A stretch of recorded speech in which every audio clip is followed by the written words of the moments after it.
Hello friends, स्वागत है आप सभी का सी बिबिकल आर्ट्स क्लास में। आज के इस वीडियो में भूगोल विषय के टॉप 20 इंपॉर्टेंट क्वेश्चन लेकर आए हैं। बहुत ही मोस्ट इंपॉर्टेंट दोस्तों, आपके एग्जाम में जरूर देखने को मिलेगा, क्योंकि मैंने उन्हीं सवालों को सिलेक्ट किया है जो आपके एग्जाम में पूछे जा रहे हैं। तो चलिए शुरुआत करते हैं। आपसे वादा करते हैं दोस्तों कि मैं आपको आसान शब्दों में समझा दूंगा, बस थोड़ा सा आप कंसंट्रेट बनाए रखिए, आपको आसान शब्दों में समझा देंगे। तो चलिए शुरुआत करते हैं ज्योग्राफी के टॉप 20 क्वेश्चन। तो पेश है दोस्तों आपके सामने टॉप 20 क्वेश्चन। थोड़ा इसको जूम कर लिया जाए ताकि आपको स्पष्ट रूप में दिखाई दे। पहला क्वेश्चन आपके सामने है, मानव संसाधन का क्या अर्थ है। तो मानव संसाधन का क्या अर्थ है, ऐसा सवाल जब आपके पेपर में आएगा तो कैसे इसे आसान शब्दों में लिखेंगे।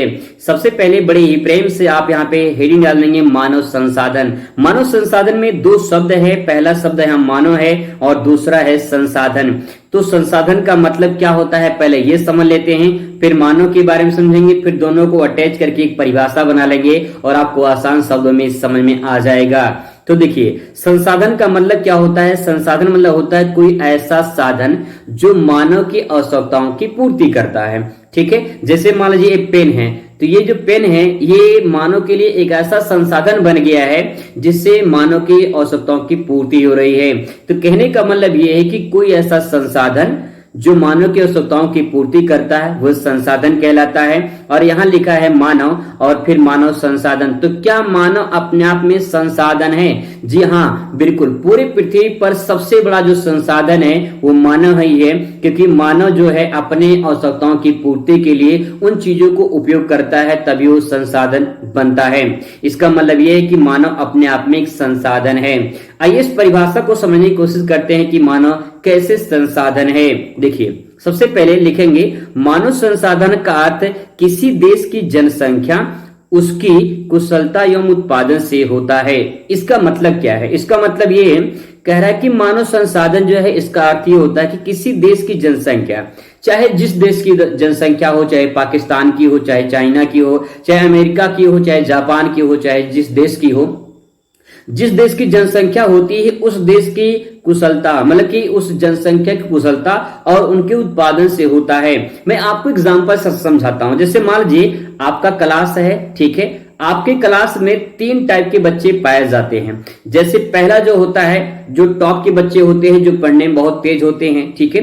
दूसरे नंबर पे आते हैं जो मध्यम होते हैं, और तीसरे नंबर पे जो आते हैं जो नॉर्मल होते हैं, पीछे बैठते हैं और ज्यादा पढ़ने नहीं आते हैं और वो कमजोर भी होते हैं पढ़ने में। तो एक बच्चा है जो टॉप में रहता है, एक बच्चा जो एवरेज में रहता है, एक बच्चा जो जीरो, मतलब जीरो नहीं कह सकते लेकिन थोड़ा बहुत आता है, लेकिन ये कहने का मतलब ये है कि उसको थोड़ा बहुत आता है लेकिन सबसे पीछे बैठता है और कमजोर छात्र के अंतर्गत आता है।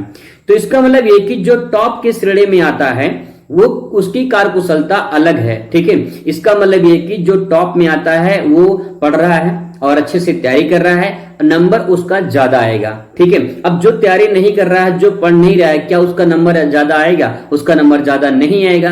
तो वही चीज यहाँ पे कहने का मतलब ये है कि जिस देश की जनसंख्या उनकी कुशलता अच्छी होगी, यानी उनके अंदर स्किल होगा, उनके अंदर नॉलेज होगा, तो वो ज्यादा विकास कर सकते हैं, वो ज्यादा डेवलपमेंट हो सकते हैं। जैसे चाइना के जो लोग होते हैं, जैसे बचपन में क्या होता है, यहाँ पे बचपन में भारत में देखा जाए तो जो बचपन में देखा जाए छोटे बच्चे होते हैं, वो छोटे बच्चे यहाँ पे गाली सीख जाते हैं, लेकिन चाइना में छोटे बच्चे जो होते हैं जूडो कराटे सीख जाते हैं, अन्य प्रकार की जो टेक्नोलॉजी उससे सीख जाते हैं। तो कहने का मतलब ये कि वो विकास करेंगे ज्यादा कि यहाँ के लोग विकास करेंगे? जवाब होगा कि वहां के लोग विकास करेंगे, क्योंकि वो लोग बचपन से ही टेक्नोलॉजी के साथ खेलते हैं और वो उसी प्रकार से अपने आप को ढाल लेते हैं। तो कहने का मतलब ये है कि जिस देश की जनसंख्या जैसी होगी, जैसी उसकी कार्यकुशलता होगी, वैसा वहां पे उत्पादन होगा, और जैसा जहां पे उत्पादन होगा वहां पे लोग ऐसा विकास करेंगे। इसका मतलब ये है कि मानव अपने आप में संसाधन है और मानव अपने जो है कार्यकुशलता के आधार पर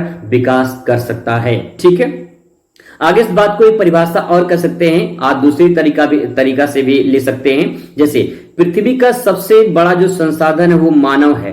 ठीक है, पहला पॉइंट। दूसरा यह है कि मानव अपने बौद्धिक और शारीरिक क्षमता, बौद्धिक मतलब बुद्धि से, दिमाग से और शरीर से, ठीक है। बहुत सारे लोग होते हैं जो मेहनत का काम करते हैं बौद्धिक रूप से और शारीरिक रूप से। जैसे कि एक टीचर है, एक वकील है, एक इंजीनियर है, वो अपने बौद्धिक रूप से काम करते हैं, और जो शारीरिक रूप से काम करते हैं, जैसे एक मजदूर हो गया, एक ठेला चलाने वाला हो गया, ठीक है। ये सब क्या करते हैं, ये सब अपने शरीर से मेहनत करते हैं। तो कहने का मतलब ये है कि जो लोग बौद्धिक और शारीरिक क्षमता के आधार पर विकास करते हैं वो काम को सरल बना देते हैं, वही मानव संसाधन होता है। और जैसे जिसकी नॉलेज होगी वैसा उसका विकास होगा, कहने का मतलब यही है, ठीक है। चलिए बात करते हैं अगले क्वेश्चन पर। अगला क्वेश्चन आपके सामने है, जनसंख्या घनत्व को परिभाषित कीजिए। देखिए 2 सेंटेंस लिखा है जनसंख्या घनत्व, ठीक है। इनको समझने के लिए आपको ये फार्मूला भी देखना पड़ेगा। फार्मूला इंपॉर्टेंट है, फार्मूला अपने कॉपी में जरूर आप लिखेंगे। इसमें है, परिभाषा है कि किसी क्षेत्र में प्रति वर्ग किलोमीटर पे निवास करने वाले व्यक्तियों की संख्या को जनसंख्या घनत्व कहते हैं। इसका फार्मूला है जनसंख्या घनत्व बराबर जनसंख्या बटे क्षेत्रफल हो जाएगा। जैसे कि मान लीजिए किसी क्षेत्र की जनसंख्या जो है मान लीजिए 1000 है, ठीक है, और उस क्षेत्र की जो पूरा एरिया है मान लीजिए वो 10 किलोमीटर है, तो ये 0 0 कट जाएगा, बचे कितना 100 बचेगा। मतलब ये कि 1 किलोमीटर एरिया में जितने व्यक्ति निवास करते हैं उसी को जनसंख्या घनत्व कहते हैं, और इस प्रकार से जनसंख्या घनत्व निकाला जाता है। तो ये फार्मूला अगर आप लिख देंगे तो आपका प्लस पॉइंट हो जाएगा और आपको नंबर पूरा मिल जाएगा, ठीक है। बात करते हैं अगले क्वेश्चन पर। भारत में जनसंख्या वृद्धि के कारणों का उल्लेख कीजिए। भारत में जनसंख्या वृद्धि क्यों होती है, उसके पीछे क्या रीजन है, इस बात को समझना है। तो अशिक्षा सबसे बड़ा कारण माना जाता है। कम पढ़े लिखे लोग होते हैं, तो बहुत सारे लोग होते हैं जो जिनको ये समझ नहीं होता कि किस प्रकार से जो है जनसंख्या जो वृद्धि हो रही है वो कैसे परिवार नियोजन अपनाना चाहिए, कैसे क्या करना चाहिए। वो बस ये होता है कि जनसंख्या वृद्धि करनी है, जनसंख्या वृद्धि करनी है, तो अशिक्षा एक कारण माना गया है जनसंख्या वृद्धि का। दूसरी बात यह है कम उम्र में विवाह। देखिए जल्दी विवाह होगी, जल्दी बच्चे पैदा होंगे, तो कहने का मतलब यह है कि पहले बाल विवाह होता था, पहले कम उम्र में शादी होता था, तो कम उम्र में शादी हो जाता है तो जल्दी बच्चे भी होते हैं। तो इसका मतलब ये है कि अगर कम उम्र में शादी होगी तो इसका मतलब ये कि बच्चे भी ज्यादा संभावना होती है, तो इसका मतलब जनसंख्या वृद्धि का कारण बन जाएगा। आगे है मृत्यु दर में कमी। चिकित्सा में जैसे से वृद्धि होती चली गई, मृत्यु दर में गिरावट आती चली गई। तो मृत्यु दर में गिरावट आने का कारण बना जनसंख्या वृद्धि। तो ये 3 कारण आप इसमें लिख सकते हैं। अगर इसके अंतर्गत लिखना हो तो आप इसके अंतर्गत भी लिख सकते हैं, ठीक है। चलिए बात करते हैं अगले क्वेश्चन। क्वेश्चन नंबर 4 आपके सामने है। क्वेश्चन है कि भारत में जनसंख्या वृद्धि के 2 उपाय बताइए। जनसंख्या वृद्धि जो हो रही है उसके 2 उपाय हैं। उपाय क्या हैं? तो पहला है भाई शिक्षा का प्रसार किया जाए। अशिक्षा कहीं की जनसंख्या वृद्धि का कारण है, तो अगर शिक्षा में जो है प्रसार कर दिया जाए, बढ़ोतरी कर दिया जाए, सब लोग पढ़े लिखे होंगे, जानकारी होगी सबको, जो लोग मतलब जनसंख्या वृद्धि कर रहे हैं उनको समझ होगा कि जो है परिवार नियोजन कैसे करना चाहिए, तो जनसंख्या वृद्धि कंट्रोल किया जा सकता है। तो शिक्षा का प्रसार किया जाए, ये हो जाएगा।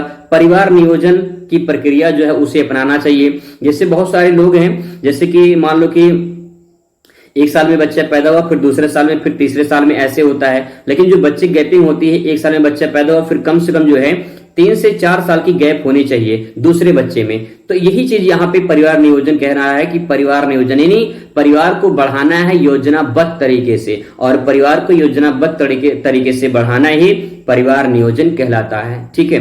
आगे है श्रमजीवी जनसंख्या किसे कहते हैं। श्रमजीवी जनसंख्या क्या होता है, इसको समझना है।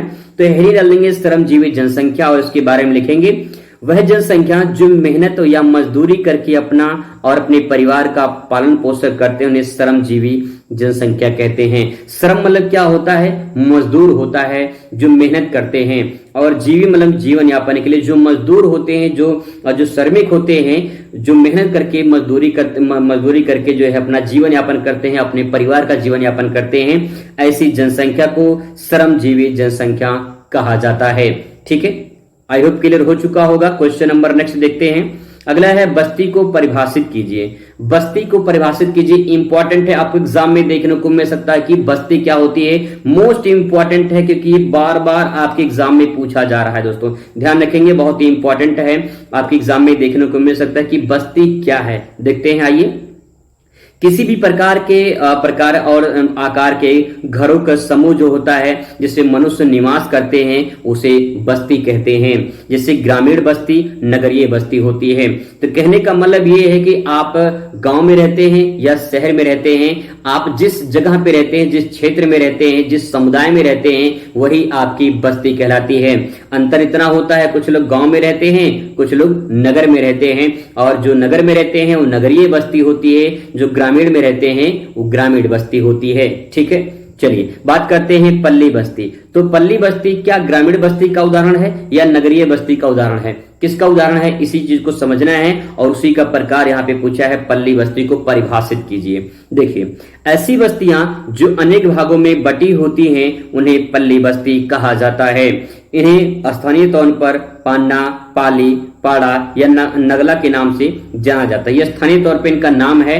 पल्ली बस्ती भी इनका स्थानीय तौर पे नाम है। एग्जाम्पल से समझते हैं। इससे मान लीजिए आपका गांव है, आपके गांव में जो है कई सारे पूर्वे बने होते हैं। जैसे मान लो पूर्वा यहाँ पे है, पूर्वा यहाँ पे है, पूर्वा यहाँ पे है। ठीक है, लेकिन गांव एक ही है। गांव जो है वो एक ही है, लेकिन अलग अलग पूर्वा बटा हुआ। जैसे अलग अलग कस्बा होता है तो इस प्रकार से अलग अलग पूर्वा बटा होता है। ठीक है, और एक पूर्वा दूसरे पूर्वे से जुड़ा होता है इस प्रकार से। तो कहने का मतलब ये है, और उनका अलग अलग नाम होता है। तो गांव एक ही है, लेकिन जब कस्बे जो पूर्वा में बढ़ जाते हैं उसी को पल्ली बस्ती के नाम से जाना जाता है। ठीक है, इस प्रकार से आप समझ सकते हैं। बात करते हैं क्वेश्चन नंबर, अगले क्वेश्चन नंबर आपके सामने 8 आ चुका है। यहाँ पे गुच्छित बस्तियों को परिभाषित कीजिए।